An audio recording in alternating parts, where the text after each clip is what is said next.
파킨슨 병에 대해서 아시죠? 이 파킨슨 병은 1817년 영국의 의사인 제임스 파킨슨에 의해서 처음으로 밝혀졌습니다.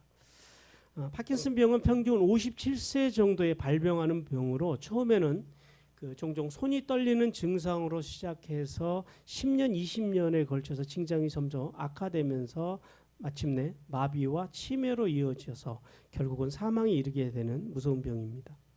파킨슨 병의 4가지 주요 징후는 운동을 하지 않는 근육의 떨림, 특히 손떨림이 있다고 합니다. 그리고 팔, 다리와 목 근육의 경화, 그리고 동작의 어려움, 평형 감각의 상실입니다.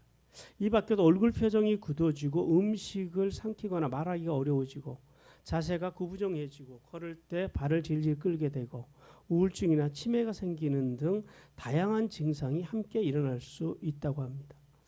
이 파킨슨 병은 뇌 흑질에 있는 뉴런의 장애가 생겨서 발생하는 병입니다. 이 뉴런은 정상적으로는 신경 전달 물질인 도파민을 만들어냅니다.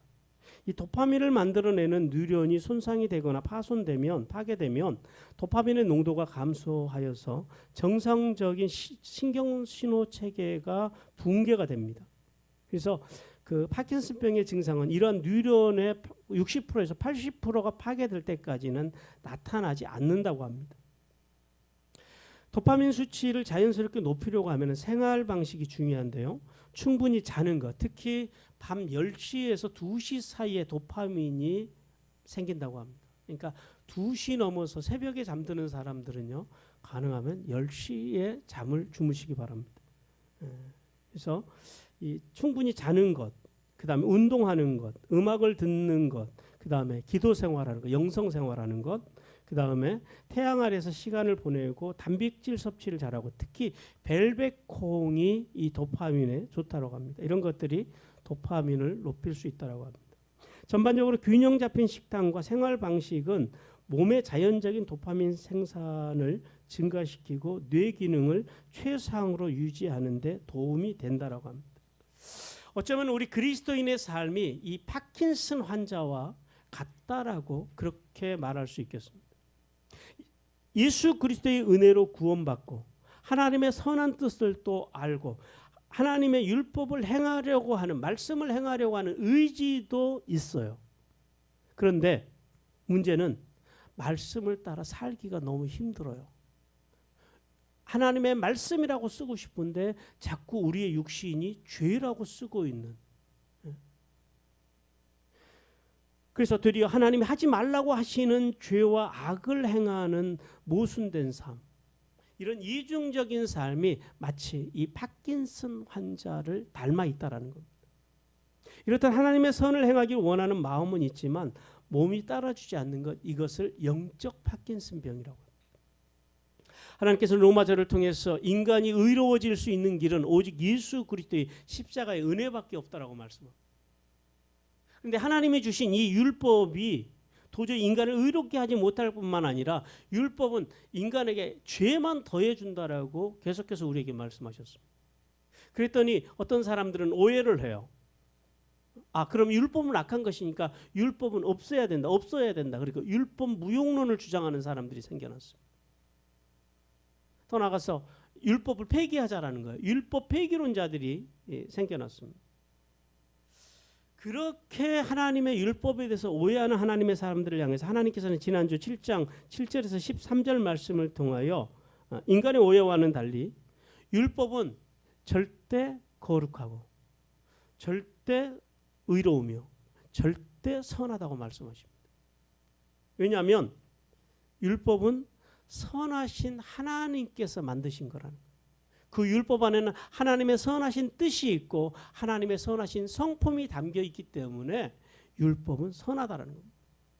율법은 자연계시, 즉 양심으로 살 수 없는 인간에게 하나님이 특별하게 주신, 그래서 우리는 특별계시라고 율법을 그렇게 부릅니다. 하나님께서는 인간이 죄 안에서 죄를 깨달아 죄에 대하여 죽고 생명 안에서 왕노릇하며 하나님께 영광을 돌리는 삶을 살기를 원하였습니다. 그러나 인간은 아담과 하와 이후로 이 탐욕이라고 하는 자동적인 사고가 인간 속에 이 탐욕이 들어와 있어요. 그래서 인간이 이 생명의 말씀, 하나님께서 주신 이 선하고 절대 거룩하고 절대 귀한 이 하나님의 말씀대로 살지 못하게 됩니다. 그러자 마귀가 들어와 가지고 율법을 뭘로 만들었다고 그래요? 전초기지, 거점으로 삼아버렸다라는 거예요. 그리고 율법을 가지고 사람들을 정죄하기 시작합니다. 그래서 인간은 율법 앞에서 계속해서 그러니까 이 무자비한 남편처럼 계속해서 인간의 죄만, 물론 잘못은 인간이 했죠. 그 잘못만 지적하는 그러한 이제 율법으로 이제 그런 결과를 초래하게 되었다라는 겁니다. 그래서 예수님께서 인간의 몸을 입고 복음으로 오셔야만 했고, 그리고 십자가에서 인간의 모든 죄의 문제를 처리해 주셔서 예수 그리스도를 믿는다라고 하는 단 한 가지의 그 이유 때문에 우리에게 값없이 구원을 허락해 주셨다라고 말씀하십니다. 그래서 더 나아가서 예수님께서는 이 선하신 하나님의 율법을 완성하셔서 이것이 교회와 성도들과 온 세상에서 이 하나님의 율법이 흘러 넘치기를 원하셨습니다. 그러므로 이제 구원받아서 성화의 삶을 살아가는 성도는 연약한 자와 세상과 그리고 성부 하나님의 율법에 직면해야 됩니다. 그리고 양심으로도 선한 율법으로 구원받지 못할 존재라는 사실을 인간이 깨닫고 오직 예수 그리스도의 십자가의 은혜 아래서만 살 수 있는 존재라는 사실을 알라라고 주님께서 우리에게 말씀합니다.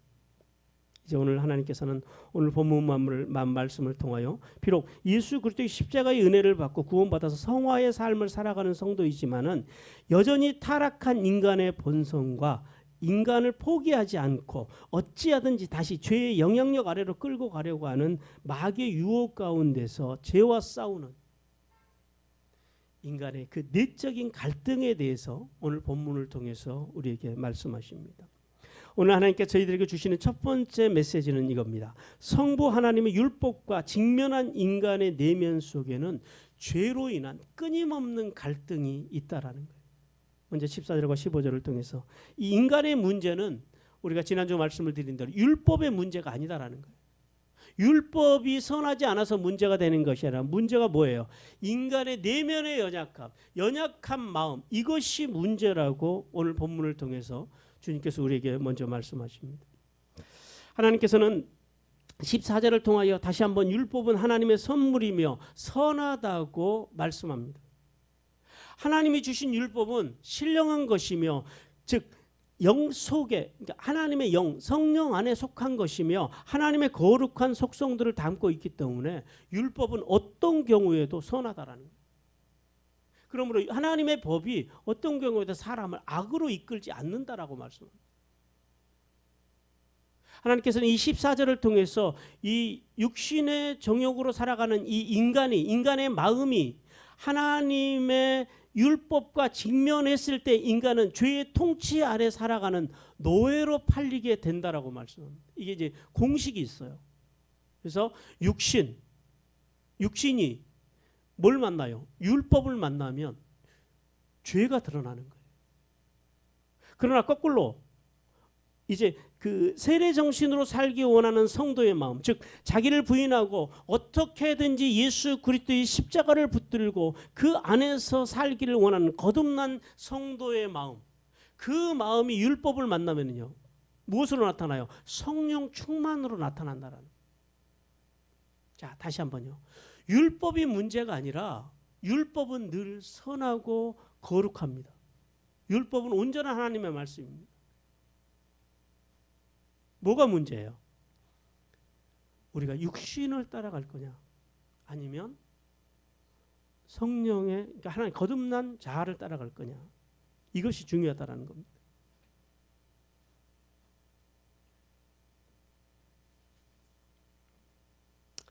계속해서 15절을 통해서 하나님께서는 복음이신 예수 그리스도를 믿어서 거듭났음에도 불구하고 여전히 죄로 오염된 인간의 몸속에 내재된 이 타락된 본성과 싸우고 있는 이 성도의 모습에 대해서 말씀합니다. 하나님께서는 성화의 삶을 살아가는 성도의 마음속에 하나님의 말씀이 좋다고 하는 사실을 알아요. 그리고 보기도 했고 인정합니다. 그러나 문제는 뭐냐면은 여전히 육신 속에서 나쁜 것을 행하는 우리 자신을 보게 된다는 이 사실 앞에서 좌절하는 성도의 실존에 대해서 15절에서 말씀합니다. 그리고 계속해서 16절과 17절을 통해서 이러한 문제의 원인이 하나님의 법, 율법에 있는 것이 아니라 인간 내면에 있는 죄 때문이라고 말씀합니다. 하나님께서 16절을 통하여 성도의 내면에는 악을 미워하는 속사람도 있고 또 율법을 선하다고 옳다는 사실을 동의도 하지만은 문제는 계속해서 그거예요. 성도의 내면에 존재하는 이 죄가 우리를 자꾸 악하게 행동하도록 우리를 밀어넣는다라는 거예요. 이것이 인간의 실존이라는 거예요. 웨스트민스터 신앙고백 13장 2조 성화론 편에서는 이렇게 이야기합니다. 신자의 성화가 온 인격에 관계되어 있으나 현세에서는 인격의 모든 부분, 영혼까지를 말합니다. 영혼까지도 부패가 남아 있으며, 그러니까 무슨 말이냐면 우리가 구원받았어도 여전히 우리가 부패하다라는 거예요. 따라서 계속적으로 부조화의 전쟁, 이 하나님의 법과 이 마귀의 죄의 법, 이 부조화의 전쟁, 곧 영과 육, 여기서 육이라고 하는 것은 몸이 아니고 부패한 성질입니다. 그 충돌이 계속해서 일어나는 곳이 어디라고요? 우리의 마음이라는 거예요. 또 고린도후서 7장 1절에서도 이렇게 말씀합니다. 같이 읽습니다. 시작. 사랑하는 자들아, 이 약속을 가진 우리는 하나님을 두려워하는 가운데 거룩함을 온전히 이루어 육과 영의 온갖 더러운 것에서 자신을 깨끗하게 하자라고 말씀합니다. 이 웨스트민스터 신앙 고백과 고린도후서에서 하시는 말씀이 이거예요. 우리가 구원을 받았어도 인간의 육과 영이 기본적으로 그 안에는 뭐가 있다라는 거예요. 죄의 찌꺼기가 아직도 남아 있다라는 거예요. 아직도 충분하게 자리 잡고 있다라는 거예요. 그래서 하나님께서는 너희 안에 있는 그 죄의 찌꺼기들을 너희들이 보고 그것으로부터 자신을 깨끗게 하라라고 말씀합니다. 인간은 예수 그리스도의 십자가의 은혜로 칭의, 곧 의롭다고 칭함을 받은 존재이지 존재 자체가, 우리가 예수를 믿는다고 해서 존재 자체가 의로워진 것은 아니라는 사실을 알아야 됩니다. 여전히 우리는 죄에 대해서 미성년자입니다. 그러므로 구원받은 성도이라고 할지라도 여전히 영과 육, 즉 인간의 내적인 면과 외적인 면이 항상 오염되어 있다는 사실을 인정하는 것, 아는 것, 거기서부터 신앙은 출발한다는 거예요. 그래서 제가 종종 말씀드리죠. 인간은 자기가 얼마나 더럽고 악하고 추한 존재인지를 알 때부터 신앙이 시작되는 거예요. 자신의 부족함을 알 때 상대적으로 하나님의 은혜가 크다라는 사실을 알고 동시에 더 나가서 내가 얼마나 귀한 존재라는 사실을 알게 된다는 거예요. 왜요? 그런 나를 사랑해 주신 예수 그리스도의 사랑 때문에.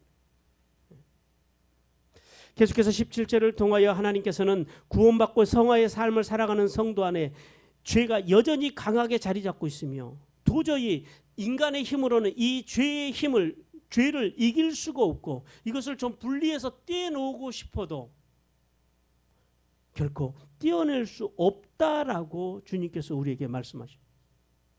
자, 성도 여러분 보십시오.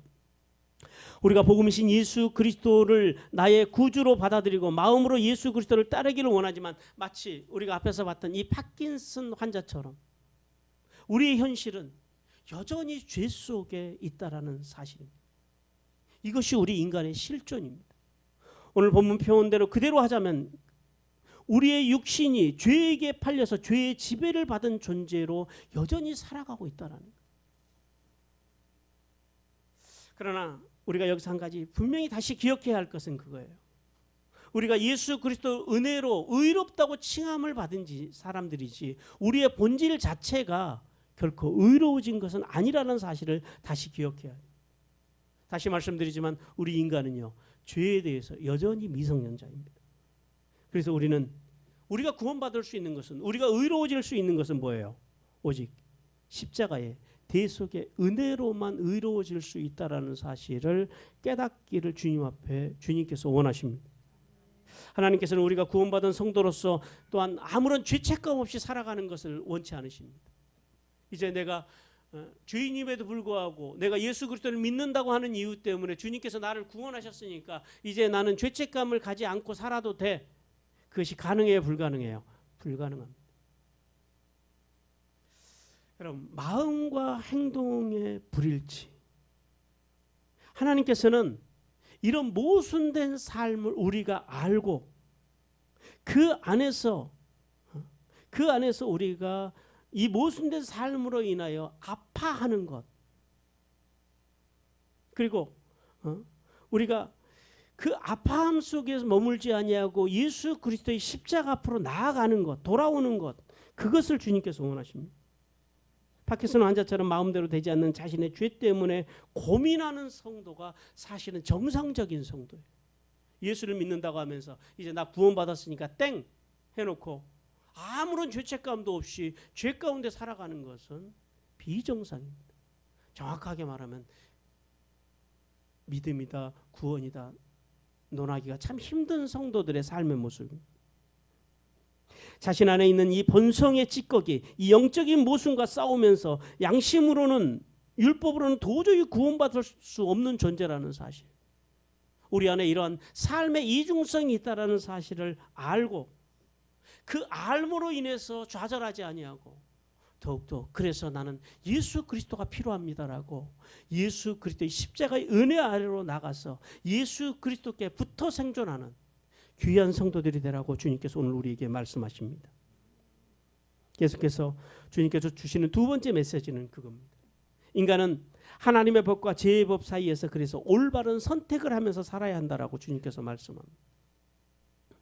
하나님께서는 성화의 삶을 살아가는 이 성도 안에 하나님 보시기에 좋은 삶을 살고자 하는 이 원함도 있지만은 육신, 즉 죄를 추구하는 이 타락한 본성이 함께 있어서 이 본성을 이기지 못하는 나약한 인간의 실존, 그것을 뭐라 그러냐면 그것이 악이다라고 말씀하죠.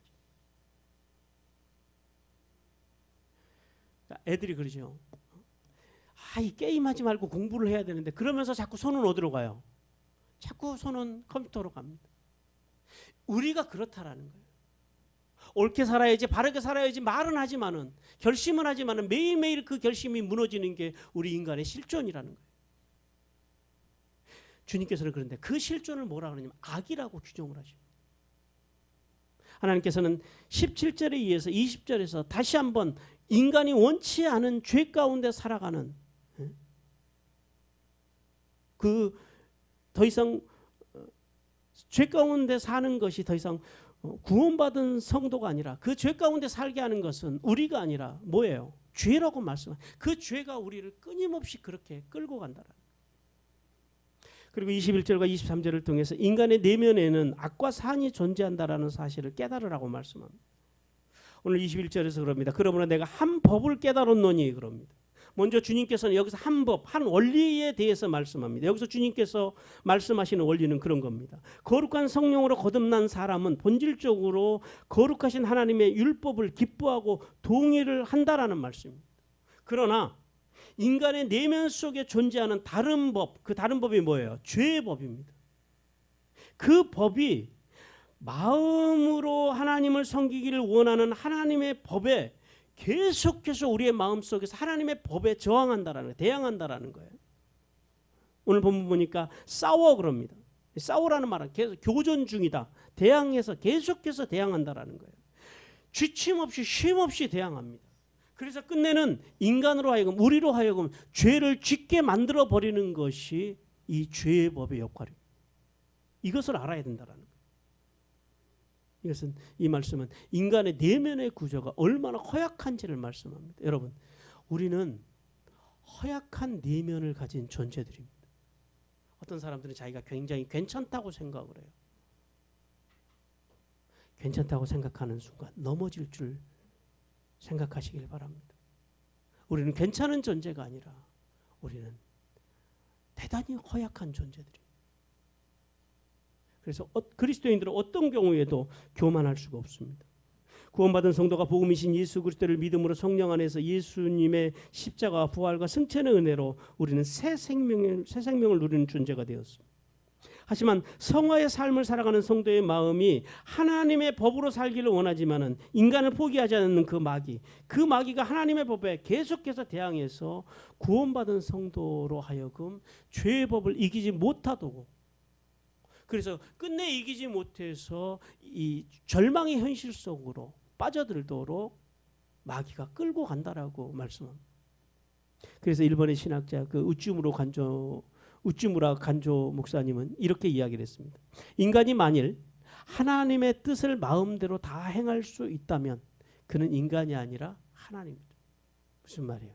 인간의 실존. 인간은 절대 하나님의 말씀대로 살 수가 없다라는 거예요. 그것은 안 되는 게 아니라 못 되는 게 아니고 원천적으로 불가능한 사실을 깨달으시길 바랍니다. 그것이 인간의 마음의 구조예요. 인간의 연약함이에요. 아무리 구원받고 성화를 받아가는 성화의 삶을 살아가는 성도이라 할지라도 하나님의 뜻을 다 알고 하나님의 뜻대로 살아간다고 하는 그것이 도저히 안 된다라는 거예요. 오히려 실패하고 넘어지는 것, 죄에 넘어지는 것, 이것이 어쩌면은 인간의 자연스러운 모습이라는 사실을 우리는 기억해야 합니다. 그러므로 성숙한 성도, 누가 성숙한 성도냐? 성숙한 성도는 죄에 대해서 실패하지 않고 온전해서 성숙한 성도가 되는 것이 아니라 실패를 통하여 어떻게 해요? 실패를 통하여 하나님께로 돌아와서 예수 그리스도의 십자가 안으로 돌아와서 예수님과 교제하면서 신앙의 성숙을 이루어가는 성도, 그런 성도를 성숙한 성도라고 합니다. 그래서 정상적인 성도의 삶은 실족하고 그 실족함으로 인하여 자기 자신을 성찰하고 자기 자신을 보고 자기 자신의 마음의 연약함, 자신의 한계를 깨닫고 자기 자아와 세상과 하나님의 말씀 앞에서 자신과 직면하는 거예요. 자신이 얼마나 악하고 부족하고 연약한 죄인인지, 사람인지를 깨닫고, 그리고 주님께로 쉬우고 돌아와서 주님과 교제하고, 그리고요 또 세상에 나가서 또 넘어지고 또 성찰하고 회개하고 또 돌아와서 주님과 교제하고, 또요 또 넘어지고 또 회개하고 또 주님과 교제하고. 사실은 이것이 인간의 정상적인 삶이에요. 그것이 우리의 삶이라는 사실을 깨닫는 은혜를 받으시기를 바랍니다. 그러므로 우리는 우리의 어떤 연약한 실수 때문에 우리의 연약함에 대해서 대단히 한탄하지 마시기를 바랍니다. 계속되는 그러한 삶 속에서 성화라고 하는 건 그런 거예요. 그러한 삶의 패턴 속에서 끊임없이 그 속에서도 포기하지 아니하고 주님께 나와서 점점점 주님을 닮아가는 것, 죄의 두께가 그런 과정을 통해서 점점점 얇아져 가는 것, 이걸 뭐라 그래요? 이걸 성화라고 하는 거예요. 하루아침에 우리가 아무런 죄를 짓지 않는 갑자기 순백의 인간이 되는 것, 온전히 정결한 인간이 되는 것, 그것은 이 땅에 우리가 육신을 입고 살아가는 동안에 그것이 가능하다 불가능하다? 도저히 불가능하다. 그것은 절대 불가능하다라는 것. 그것이 우리 인간의 실존입니다.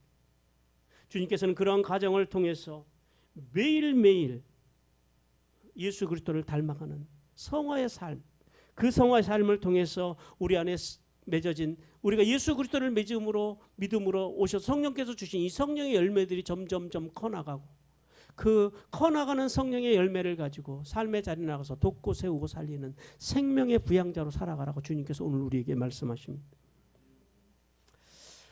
세 번째 하나님께서 주시는 메시지는, 하나님께서는 율법에 직만한 인간이 예수 그리스도께 돌아올 때만 구원을 허락하신다고 말씀하십니다. 먼저 24절 상반절에 보니까 이렇게 말씀합니다. 오호라 나는 공고한 사람이로다.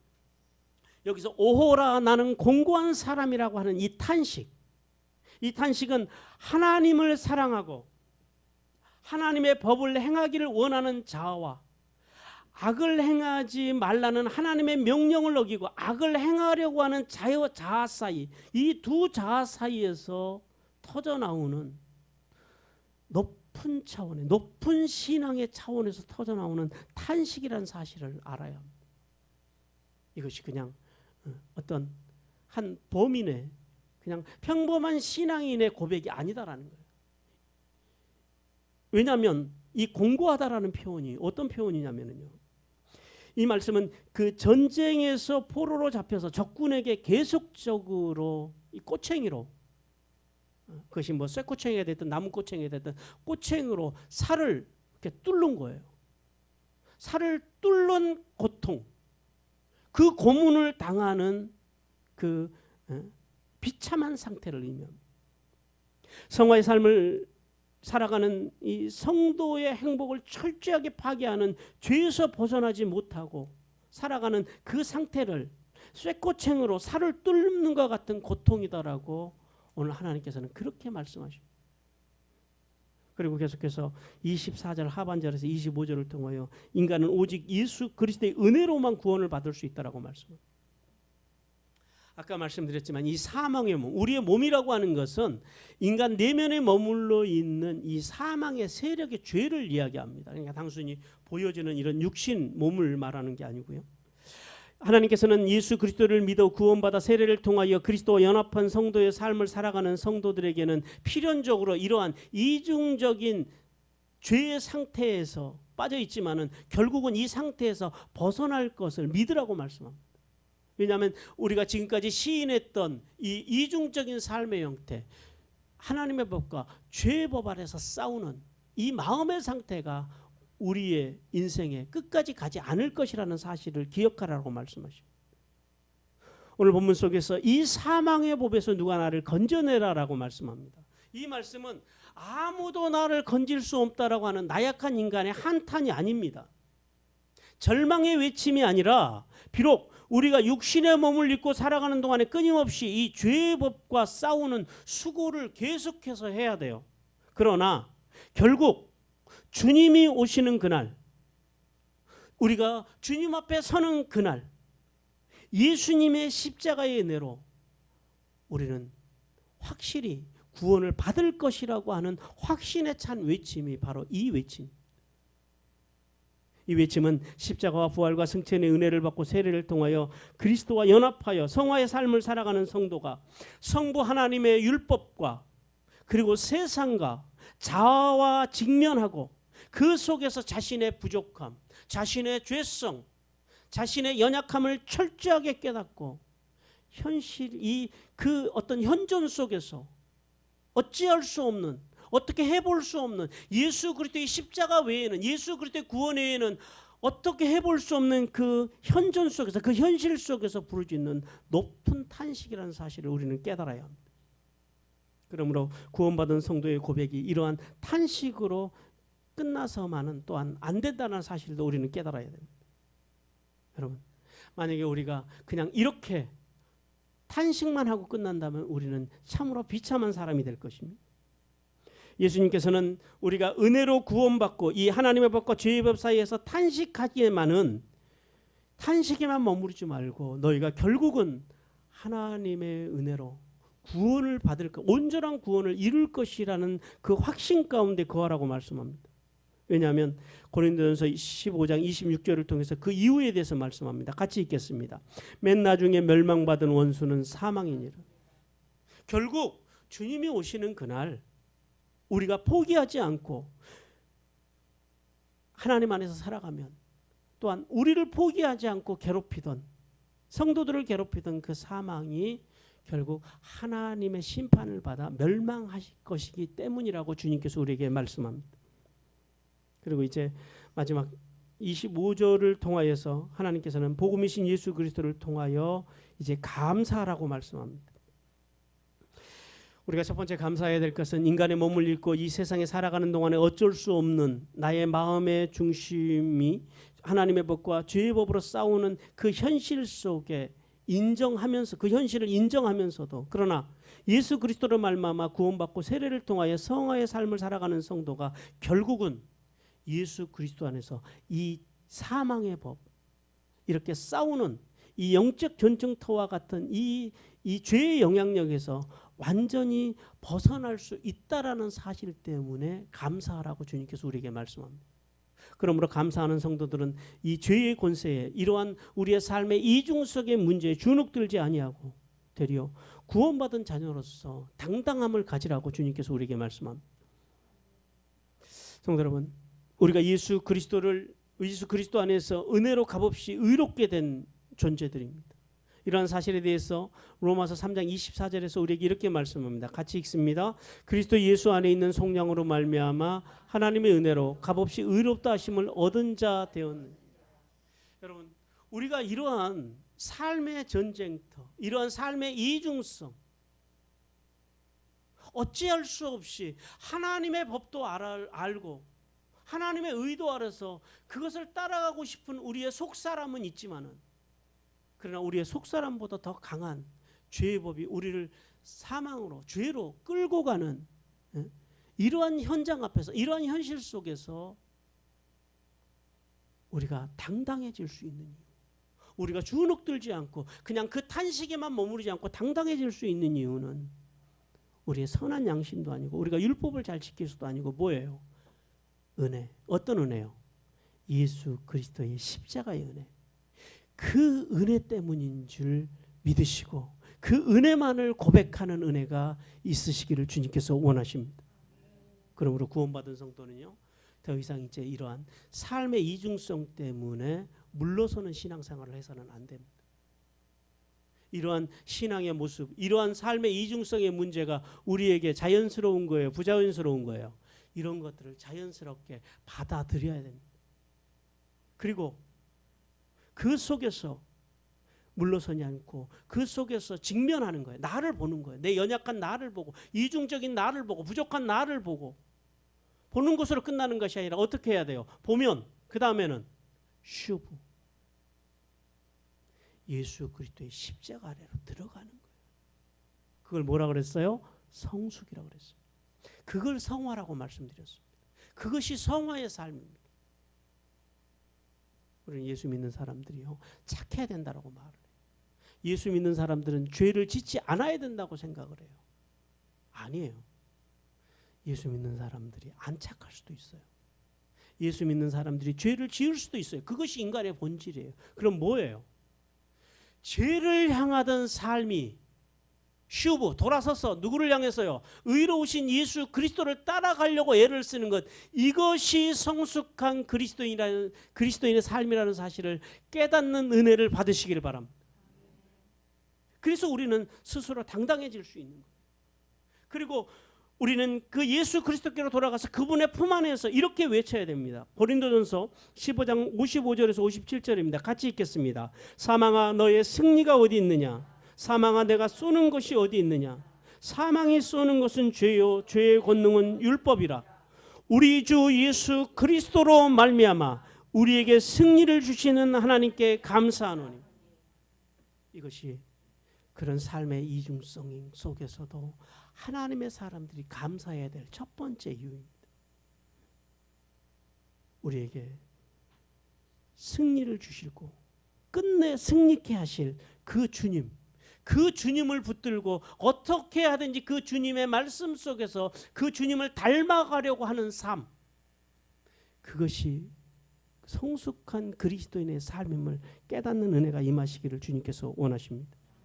우리가 두 번째 감사해야 될 것은 그 주님이 우리의 인생의 주인이 되어 주신다라는 사실입니다.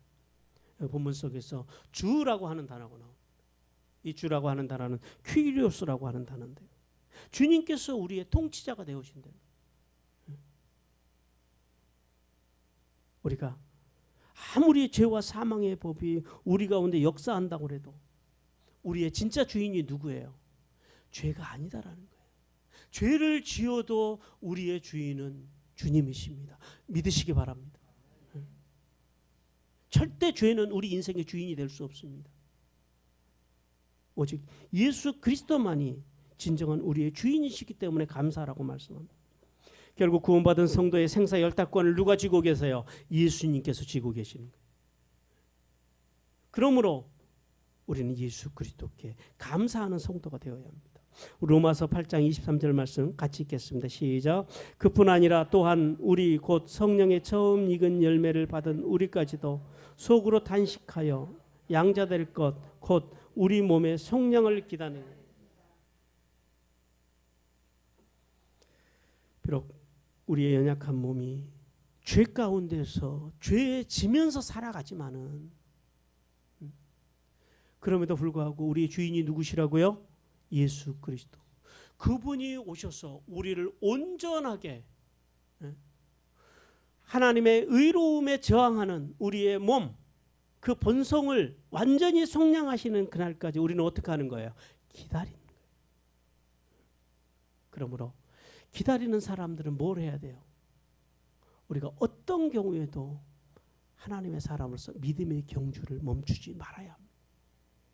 하나님의 법을 쫓아서 하나님의 마음을 따라서 살고자 발버둥치고 애씀이 있어야 한다는, 이걸 믿음의 경주라고 합니다. 하나님의 말씀대로 살려고 애쓰는 것, 옳은 방향을 향해서 가려고 애쓰는 것, 정직하게 살기 위해서 애쓰는 것, 어떻게든지 돕고 세우고 살리는 삶을 살아가려고 애쓰는 것, 그것이 그리스도인의 삶이라고 말씀합니다. 하나님께서는 구원받은 성도일지라도 육신의 몸을 입고 사는 동안에 계속해서 마음으로는 하나님의 법을, 육신으로는 죄의 법을 섬기는 이 영적 전쟁은 계속될 것이라고 말씀합니다. 이것은 우리가 죽는 날까지 계속될 거예요. 이 계속되는 영적 전쟁에 대해서 너무 심각하게 생각하지 마시기 바랍니다. 그러면서 심각하게 생각하시기 바랍니다. 그것은 지극히 자연스러운 일입니다.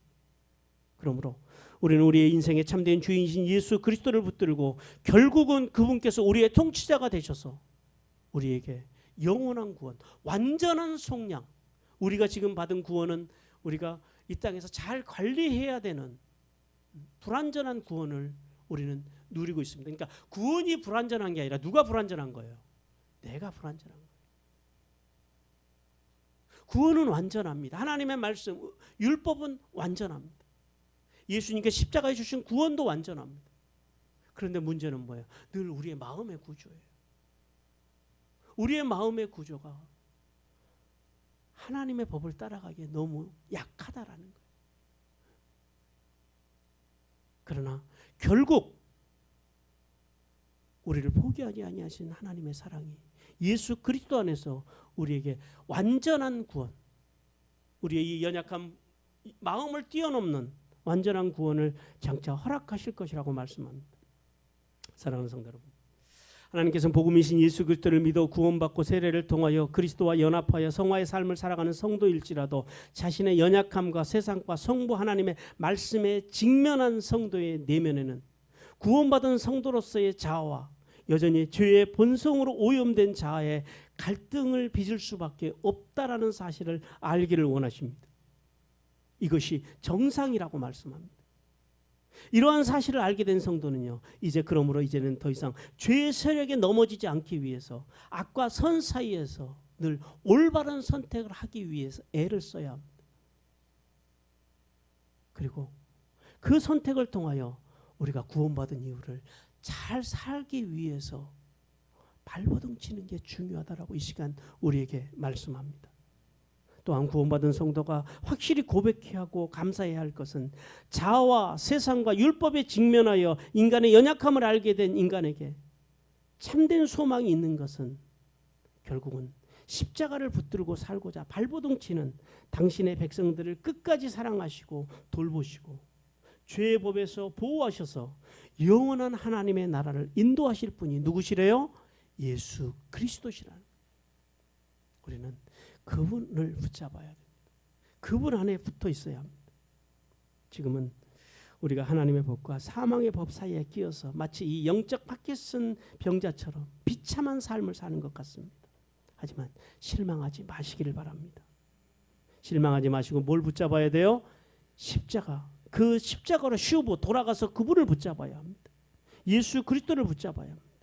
십자가를 붙들고 날마다 십자가에서 우리를 위해서 돌아가신 그 주님, 그 주님께서 우리에게 영원한 구원을 주실 것을 믿고 그 영원한 구원과 함께 하늘에 있으리며 땅에 기름진 복을 받는 복된 하나님의 사람들이 되기를 주님께서 원하십니다.